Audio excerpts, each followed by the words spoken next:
देखिए, अभी दोस्तों हाल ही में आपके जो वित्त वर्ष 2025-26 चल रहा है आपके, इस 2025-26 के अंदर, तो वित्त वर्ष 25-26 के अंदर देश की जो जीडीपी है, इसका एक अग्रिम अनुमान जारी हुआ है, ठीक है? जीडीपी जो ग्रोथ रेट है, जो जीडीपी वृद्धि दर है, इसका एक अग्रिम अनुमान जो है आपके एक प्रेडिक्शन जारी हुई है और जो ट्रेंड दिखाई दे रहा है, उस ट्रेंड के अनुसार, ठीक है? क्योंकि 25-26 स्टार्ट तो हो ही गया, जो ट्रेंड दिखाई दे रहा है आपको, उस ट्रेंड के अनुसार जो है, कितना दोस्तों आपके उस ट्रेंड के अनुसार जो है, जो वास्तविक जीडीपी होगी, जो वास्तविक जीडीपी होने वाली है, इस वास्तविक जीडीपी के अंदर दोस्तों कितना ग्रोथ दिखाई दे रहा है हमको 7.4% वृद्धि जो है, इसका अनुमान है, ठीक है? तो 7.4% वृद्धि जो है, इसका अनुमान जो है, वह दिखाई दे रहा है देश की जीडीपी के अंदर, आपको ध्यान रखना है, ठीक है? और लगभग कितनी जीडीपी हो जाएगी भारत की? 201 लाख करोड़ रुपए, कितनी आपके 201 लाख करोड़ रुपए जो है इतनी जीडीपी हो जाएगी भाई साहब। इसमें जीरो कौन लगाएगा बैठ के दोस्तों ना? ऐसा करना, तुम्हें एक काम दे रहा हूं बस बोलना, ठीक है? जब भी खाली हो आज पूरे दिन में तो इसमें बैठ के जीरो लगा लेना और काउंट करना कितनी जीरो आएंगी, ठीक है? 201 को पहले लाख से गुना करना और फिर करोड़ से गुना कर देना। 201 लाख करोड़ गप्प दोस्तों कितनी मरवा लो ना।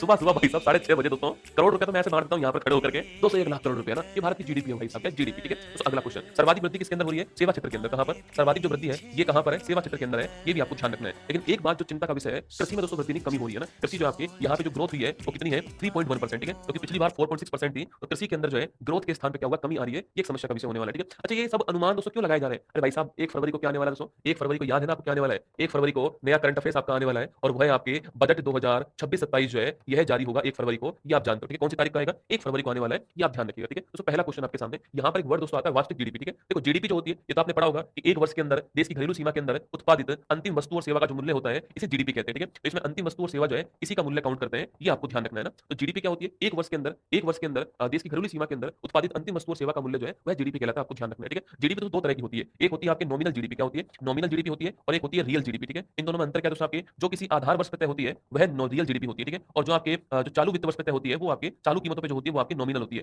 आसान भाषा में कहूँ आपके जिसमें महंगाई काउंट होगी, महंगाई काउंट होगी आपकी वो नॉमिनल होगी, जिसमें महंगाई काउंट नहीं होगी वह रियल होगी, जो कि पिछले किसी आधार वर्ष जो है इस पे जारी होगी, आपको ध्यान रखना है, ठीक है? तो अगला क्वेश्चन आपके सामने, अगर हम बात करें बजट की हम बात करें आपके, तो पहले तो आप आंसर लगा लो 7.4% जो है ऑप्शन नंबर 20 का करेक्ट